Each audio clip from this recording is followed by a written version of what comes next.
Friends, today let's solve parallel causes 2. We are given integer n, which indicates there are n courses labeled from 1 to n. We also given array relations where relations I equal to pre-course I, next course I, representing a prerequisite relationship between course pre-course and course next course. Oh, okay. So what does that mean? It means that we have n courses. We also have some dependencies. For example, we need to first finish course 2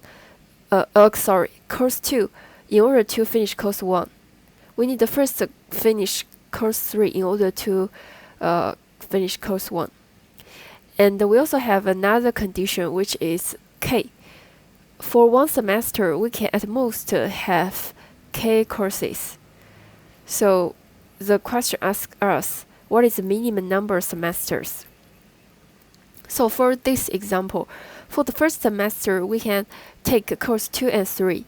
Then for the second semester, we can take course 1. And then for the third semester, we can take course 4. For this example, well, we need to first finish course 2, 3, 4 so that we can finish course 1.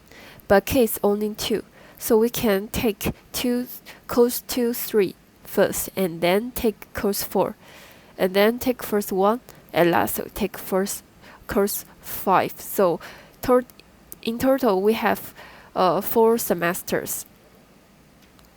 Well, after looking at these question descriptions, and based on our prior knowledge on how to solve the course schedule, we thought maybe we can use topological sort and the greedy algorithm, but it will not work. Why?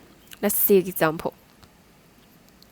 I think what it is intuitive solution would be we still use topological sort, and we have a greedy algorithm here, which means for the course have the longest relation, the prerequisite relation, we will take it first. So in this example, we would like to take course 1 first, but it will not work. Let's see why. Well, the condition here is that we have 12 courses, and we need to take 1 first and then take course 2 and then take course 3. Here, in order to take these 6 courses, we need to take these 3 courses first, and k equal to 3. If we use greedy algorithm, well, because course 1 have the longest prerequisite relation, so we need to take course 1 first. In that case, for the first semester, we will take course 1, course 4, and course 5. For the second semester, we would take course 2 and course 6. That's all. Since we haven't finished these 3 courses, we cannot finish any of these 6 courses. And for the semester 3, we can take course 3 and course 7 and course 8. For the first semester, we can take these 3 courses. For last semester, we take course 12. So in total, we have 5 semesters. But it's not the optimal. The optimal strategy would be we take these 3 courses first. And for the second semester, we can take any 2 among these 6 courses and combine with 1 course here. So for example, we would take 7, 8, and 1. For the next semester, take 9, 10, and 2. For last semester, take these 2 and 3. So in total, we only need 4 semesters. So this example shows us that topological sort plus greedy algorithm does not work. So we need to use other algorithm. What will it be? Well, let's look at these constraints. N less than 16. Well, it means we may possibly use bitmasking, since all of the bitmasking algorithm would have a very small number of the items inside. But we know for the bitmasking, they usually have 2 states for each item, either 0, either 1. So for this example, it also fulfills this requirement, which means the items here is courses, and each item have two possibilities or two states, either being taken or not taken. Well, so it seems we can use bitmasking here. But how about the dependencies?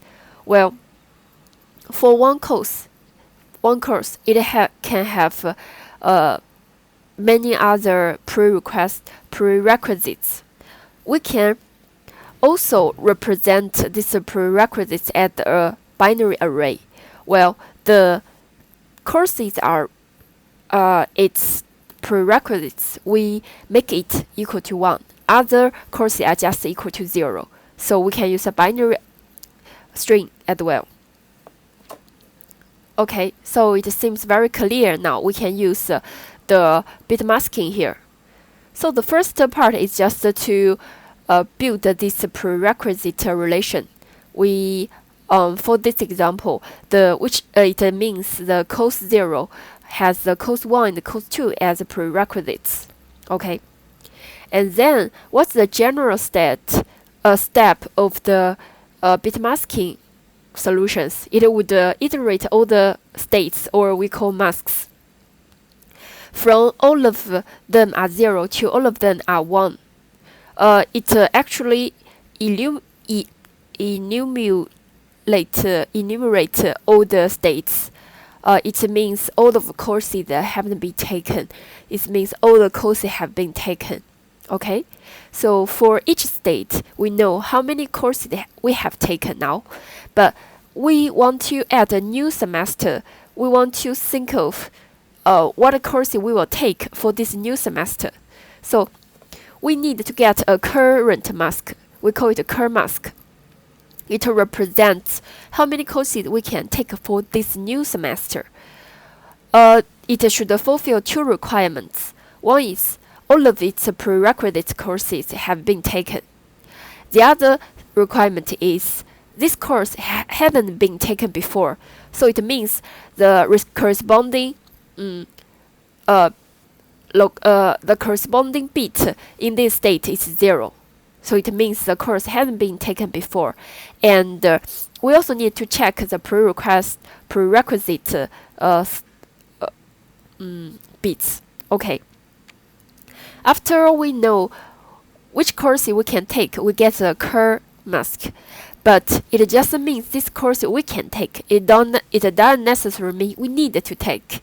So then we just enumerate all the submask of this current mask. It means the courses we actually take. We just try every possibility to update the state or submask.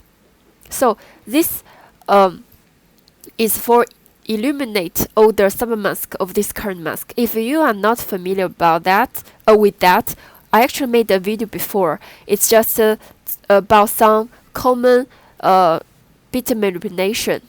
You can find this video in my channel. I will also attach the link below. In that video, I talk about how to iterate all of the submask of a mask. You can see the example here to understand this statement. Okay, assume we know that. Then we just to try to update the minimum semester to finish any state. So in that case, we need a DP array, right? The DP array, the range is 0 to this one left shift n, and the place we will make this formula transition is here. When we find if we add one semester, it would we can get some new result. Okay. So basically, there are 3 steps. We can just write the code. I will write and talk so you can understand this algorithm better. So first thing is to get the prerequisite relationship. It will be n, and then we just iterate this relations, and then it would be a pre-relation 1 minus 1. Why? Because we actually want to get for each course what it is prerequisites. So it's like opposite, because here it means we need to take 2 first, then take 1. So here it would be pre-1 have these 2. And the reason I -1 is because here it's a 1 starting from 1, but for array starting from 0. And then we need to use or equal 1 left shift relation 0 -1. What does that mean?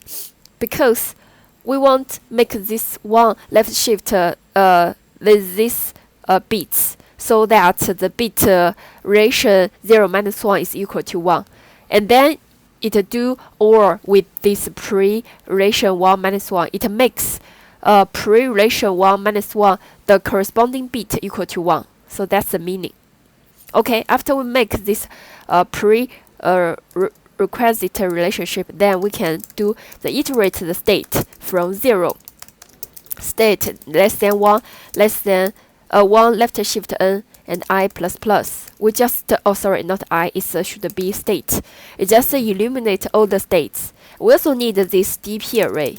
The size would be 1 left shift n as well, and we just fill this DP with n because it says that it's possible to take every course, so we just make it a large number, which means the total number n.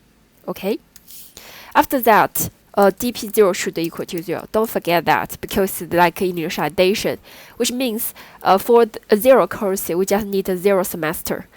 After that, we need to get the current mask. It at first equal to 0. Current mask indicate the courses we can take for this semester. Okay, but it's don't necessarily mean the course we will take. The courses we will take would call submask. Okay, we can write it first. So submask would greater than 0, and submask equal to submask -1 and cur mask. Okay, then we should decide what courses we can take. We just try every course I less than n I plus plus. We try, but what course we can take, we need to fulfill 2 requirements. First is this course we haven't taken before. It would be 1 left shift I, and it should equal to 0. And we should make sure all the prerequisite courses have been taken, which would be pre-I. Okay, pre-I, and state would equal to pre-I. What does it mean? Well, it means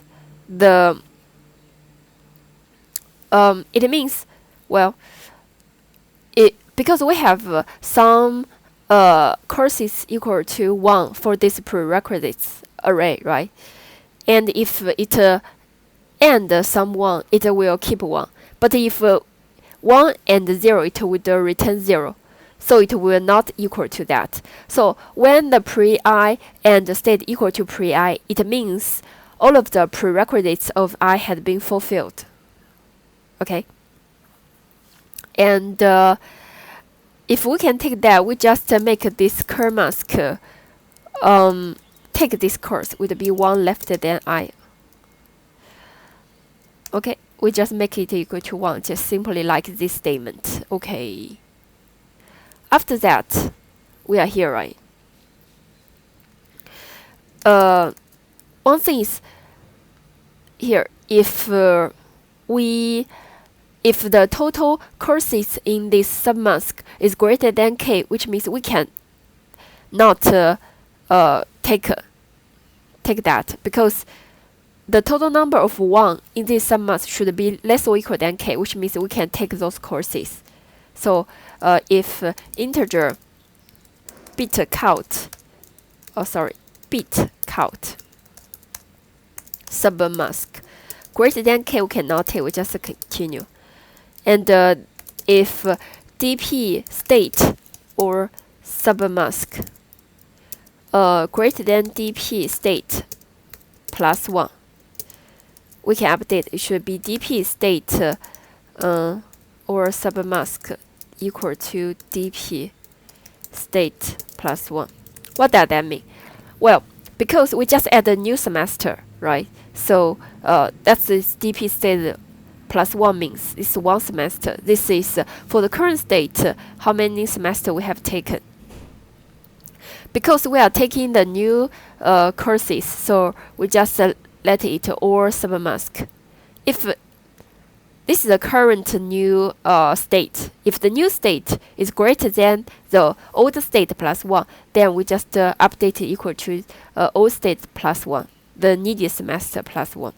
In the end, we just return dp 1 left shift n minus 1. Okay.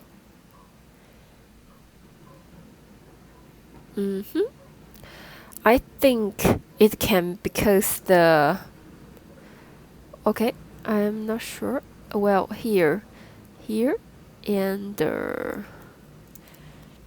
okay, it is the pre parentheses match. It's match, right? It's match. It's matched, right? I think if you don't know about the order, you just write everything you can write. You know, you just write all of the parentheses. Okay.